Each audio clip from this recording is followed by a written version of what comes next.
আসসালামু আলাইকুম সবাইকে, ওয়েলকাম ব্যাক। তো আশা করছি যে যেখান থেকে এই মুহূর্তে ভিডিওটা দেখতেছেন সবাই সুস্থ এবং নিরাপদে আছেন। তো মালয়েশিয়াতে অনেক বাংলাদেশি ভাই হচ্ছে যায় নতুন আসছে। এখন নতুন আসার পরে অনেকের হচ্ছে যায় দেশে ফ্যামিলি প্রবলেম, অনেকের হচ্ছে যায় বিভিন্ন রকম প্রবলেম, ইমার্জেন্সি হচ্ছে যায়, হয়তো সে হচ্ছে যায় 2 মাস বা 3 মাস হয়েছে মালয়েশিয়াতে মাত্র আসছে। তো এখন কিছু ভাই আমাকে ইউটিউবের কমেন্ট বক্সে প্রশ্ন করেছে যে ভাই আমি যদি ইমার্জেন্সি দেশে যাইতে চাই তাহলে কোম্পানি কি আমাকে ছুটি দিবে বা এটার প্রসেসটা কি।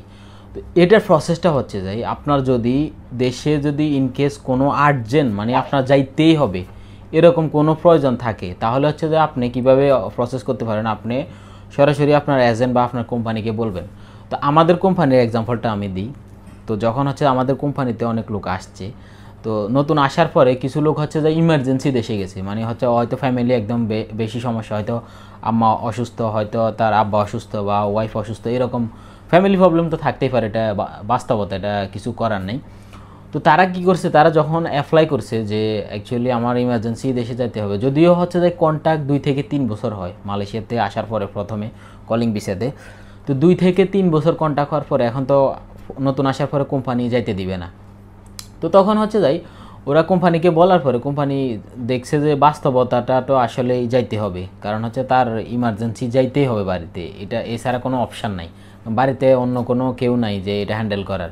তখন কোম্পানি কি করছে, ওই কোম্পানি যেমন ওই দিন থেকে যত দিন তার ভিসা বাকি আছে তার ওই বকেয়া বেতনটা তাকে পরিশোধ করতে হবে। বকেয়া বেতন বলতে তার যে ভিসা কোম্পানি করে দিছে ওই লেবিটা পে করে সিকিউরিটি মানি দিয়ে যে সে যে আবার মালয়েশিয়াতে ব্যাক আসবে ওই রকম একটা কোম্পানিকে সিকিউরিটি দিয়ে তারপর হচ্ছে যাই দেশে যাবে। তো আপনারা হচ্ছে যে যারা মালয়েশিয়াতে আসছেন বা অলরেডি আসবেন ইন ফিউচারে, তার হচ্ছে যাই যদি মালয়েশিয়াতে হচ্ছে আপনি ধরুন আসছেন, আসার পরে আপনার ইমার্জেন্সি দেশে যাইতে হবে, তো আপনি এটা প্রসেসটা ফলো করতে পারেন। আপনি সরাসরি আপনার কোম্পানিকে বলবেন বুঝিয়ে যে আমার এই প্রবলেম, আমার আর্জেন্ট দেশে যাইতেই হবে।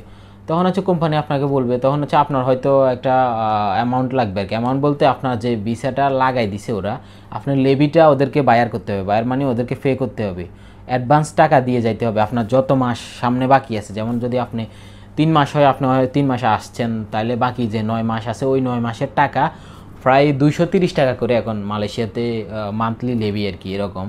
তো 1 বছরের মালয়েশিয়ার ভিসা লাগে। তো আপনি হচ্ছে যে ওই 9 মাসের ভিসার টাকা আপনি কোম্পানিকে দিয়ে এরপরে হচ্ছে যে কোম্পানির অ্যাপ্রুভাল নিয়ে আপনি হচ্ছে যে দেশে যাইতে হবে। তো এই সিস্টেমে হচ্ছে যে আপনি যারা যদি আপনার ইমার্জেন্সি প্রবলেম হয় দেশে যাইতেই হবে ফ্যামিলি প্রবলেমের কারণে, তাহলে আপনি এটা ফলো করতে পারেন। এইভাবে হচ্ছে যাই মানুষ দেশে যায় আর কি ইমার্জেন্সি আসার পরে। তো যে ভাইটা প্রশ্ন করেছেন আশা করি আপনার উত্তরটা পাইছেন। মালয়েশিয়া সম্পর্কে যে কোনো প্রশ্ন এই ইউটিউব চ্যানেলের কমেন্ট বক্সে করতে পারেন, ইনশাল্লাহ আমি চেষ্টা করব আপনাদেরকে উত্তর দেওয়ার জন্য। মালয়েশিয়া থেকে আমি সবসময় চেষ্টা করি আপনাদেরকে আমার বাস্তব জীবন অভিজ্ঞতাগুলো শেয়ার করার জন্য। তো অবশ্যই দেখা হবে পরে ভিডিওতে, চ্যানেলটি সাবস্ক্রাইব করে সাথে থাকবেন। আল্লাহ হাফেজ।